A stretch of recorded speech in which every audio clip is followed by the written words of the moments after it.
오늘은 중요한 뉴스가 굉장히 많거든요. 얼른 시작해 보도록 하겠습니다.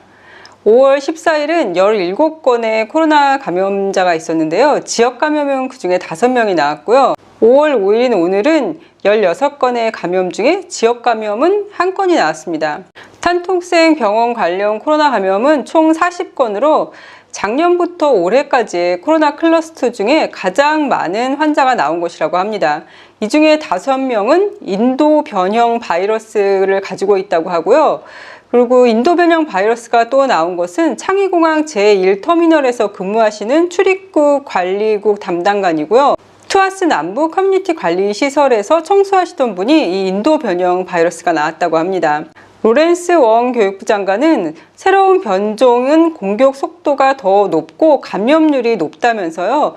다른 것들보다 훨씬 더 많은 클러스터를 유발하고 있다고 합니다. 접촉자 감염자 추적을 통해서 최대한 지역사회에 퍼지지 않게 하기 위해 노력은 하고 있지만 여전히 지역사회에 알지 못하는 감염자가 있을 수 있다며 조심할 것을 권고하고 있습니다.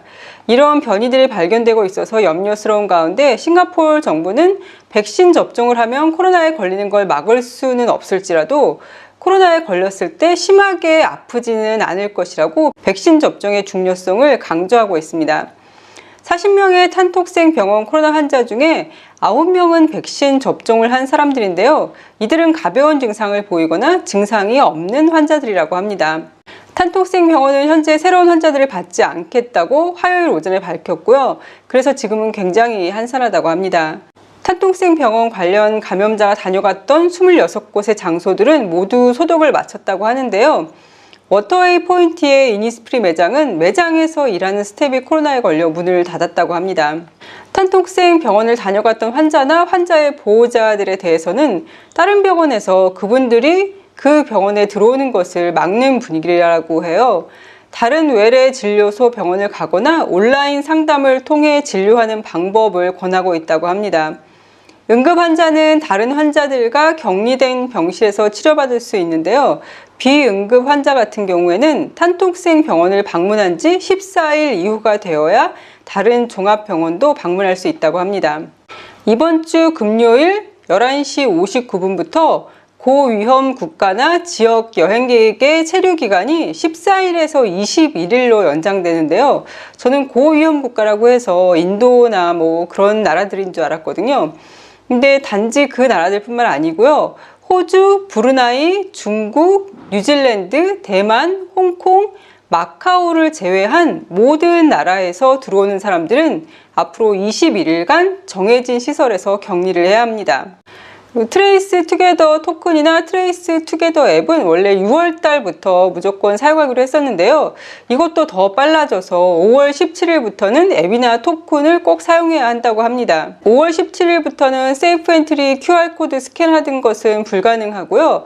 단지 전환을 용이하게 하기 위해서 5월 31일까지 신분증을 스캔하고 들어가는 것은 가능하다고 합니다. 5월 8일부터 5월 30일까지 바뀌는 정책들이 굉장히 많은데요.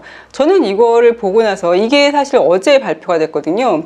이걸 보고 나서 좀 걱정을 했어요. 지역 감염자가 굉장히 많이 늘었나 하고 걱정을 했거든요. 그런데 오늘 지역 감염자가 1명이 나오더라고요. 바뀌는 정책들은 현재는 8명까지 모일 수 있는데요. 다시 이게 축소돼서 5명까지만 모일 수 있게 됐고요.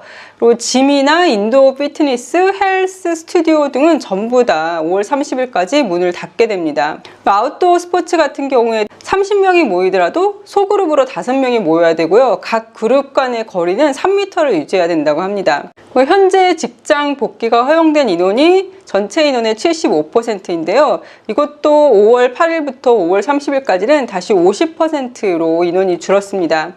이벤트 크기도 크게 감소했는데요. 종교 예배 같은 경우에는 250명까지 참석을 할 수 있는데요. 단 100명 이상일 경우에는 사전에 코로나 테스트를 하고 입장을 해야 되고요. 그리고 교회에서 성가는 중단이 되었습니다. 결혼식도 마찬가지로 250명까지 참석할 수 있는데 50명씩 그룹이 나눠져야 되고요. 결혼식에서 50명 이상이 참석할 경우에도 코로나 테스트를 미리 하고 결혼식에 참석을 해야 합니다. 장례식 같은 경우에는 50명에서 30명 이내로 제한이 되고요. 단 장례식 같은 경우에는 코로나 테스트를 하고 참가하는 거는 필요가 없습니다. 모든 참여 스포츠 행사는 중단되고요. 관람도 금지되었습니다.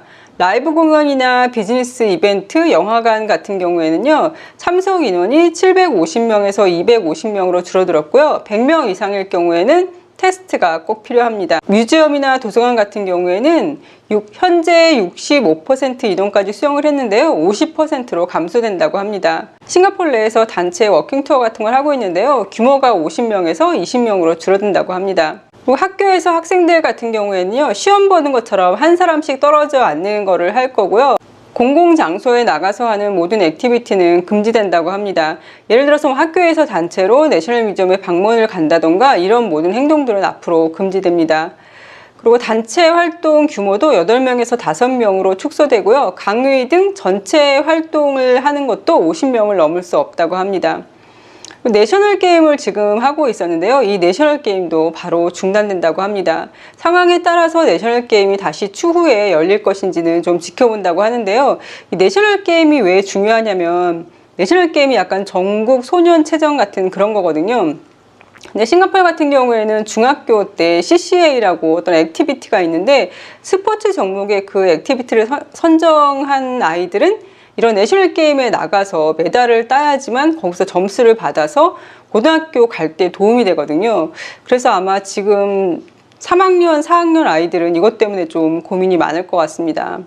CCA나 방과 후 돌봄 같은 경우에는 계속 활동을 하게 될 건데요. 이것도 역시 인원 제한이 있는 거고요. 학교 내 중간 평가와 GCEO 및 A급 모국어 평가도 계획대로 진행된다고 합니다. 그러나 외부 CCA 등 이렇게 외부 활동하는 거는 모두 중단된다고 합니다. 학생들이나 선생님들이 혹시라도 몸이 좀 안 좋으면 절대 학교 나오지 말고 바로 병원에 가서 검사를 받으라고 합니다. 이런 조치가 갑자기 발표되자 오랫동안 영업을 할 수 없었던 실내 체육관 오너들은 다시 한번 망연자실하게 됐고요. 각종 스포츠 이벤트를 준비했던 기관들은 스케줄을 다시 조정하느라 정신이 없다고 합니다. 싱가포르 정부는 싱가포르의 지금 코로나 사태가 작년 4월에 서킷 브레이커를 할 때랑 상황은 같지 않기 때문에 또 다른 서킷 브레이커가 필요하지는 않을 거라고 얘기를 하고 있어요.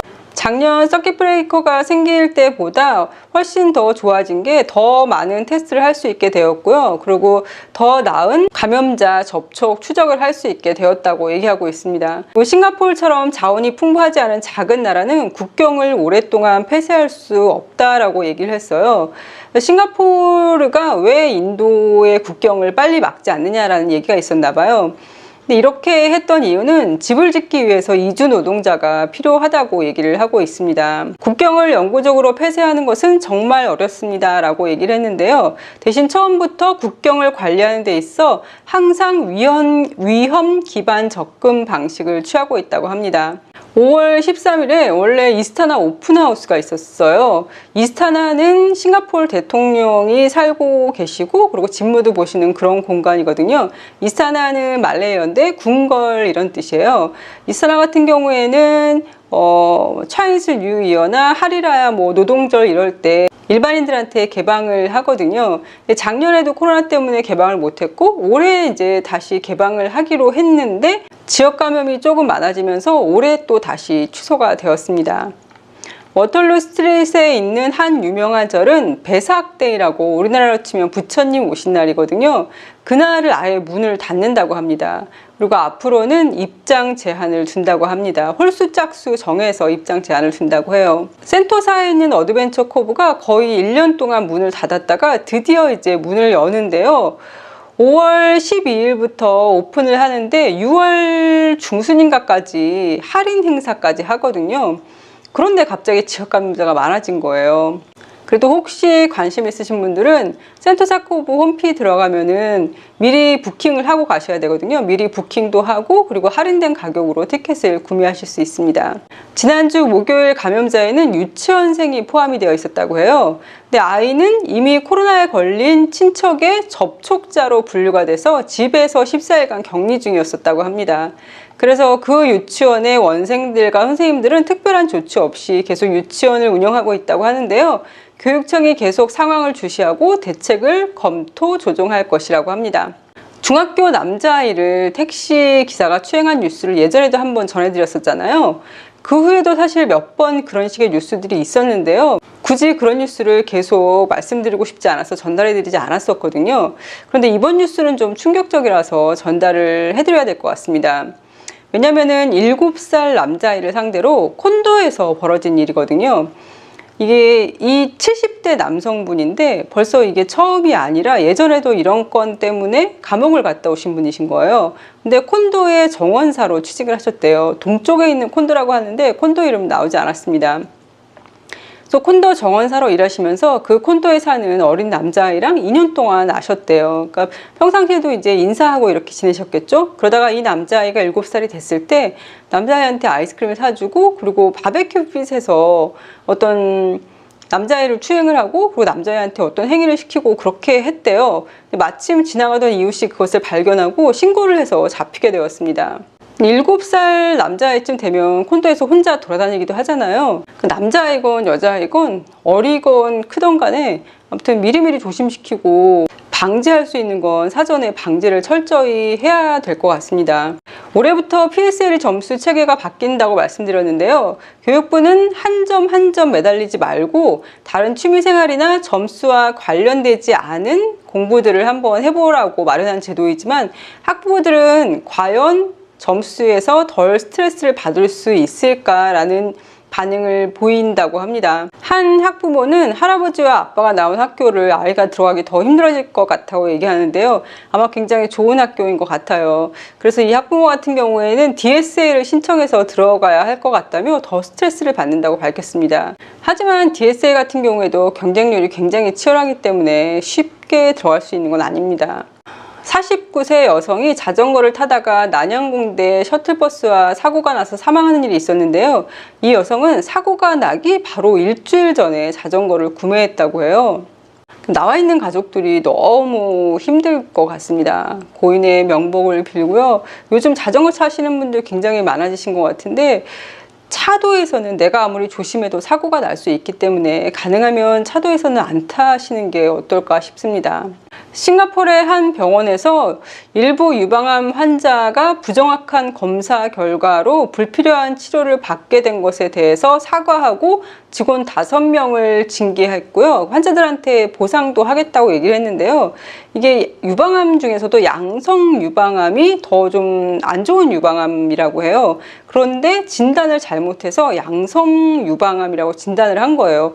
거의 한 200여 명인가를 뭐 이렇게 진단했다고 하는데 그 중에서 반 이상이 이렇게 더 안 좋은 유방암이기 때문에 거기에 맞는 치료를 받은 거예요. 그러니까 뭔가 과하게 치료를 받은 거죠. 실제 자기 상황보다.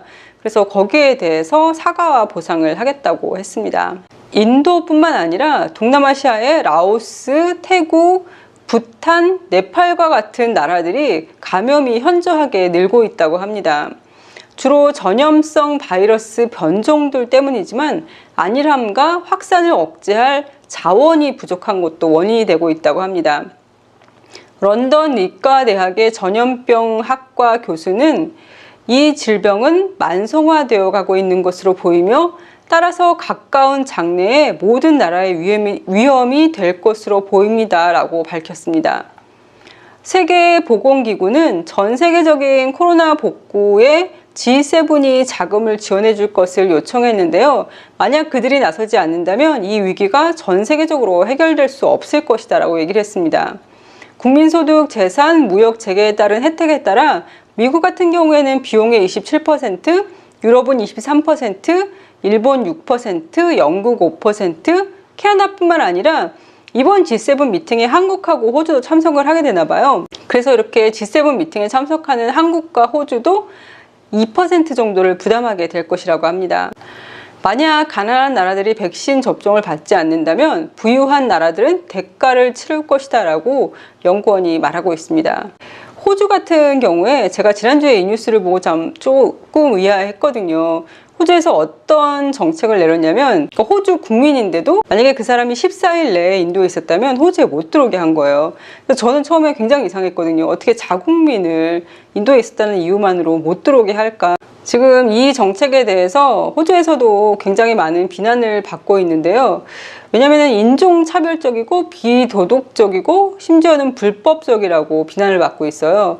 만약에 인도에 있던 사람이 호주에 들어오잖아요. 그럴 경우에는 5년 이하의 징역과 66,000달러의 벌금을 받을 수 있거든요. 그러니까 아무도 못 들어오게 되는 거죠. 그런데 인도가 지금 물론 세계에서 가장 많은 코로나 바이러스 환자를 내고 있지만 그 전에는 뭐 이탈리아도 그렇고 미국도 그렇고 영국도 그렇고 다른 나라들에 비해서 굉장히 많이 바이러스 감염이 나올 때가 있었잖아요. 그때는 단 한 번도 호주 국민 중에 그 나라에 가 있는 사람들의 호주의 재입국을 막은 적이 없다는 거죠. 호주 국민까지도 입국을 금지했지만 사실은 지금 현재 인도에 가 있는 호주 국민들은 백인이 아니라 이민자들인 거예요. 인도 사람들 중에 호주로 이민을 와서 시민권을 딴 사람들이 지금 현재 많이 인도에 가 있는 거예요. 친척들이나 가족들을 방문하기 위해서요.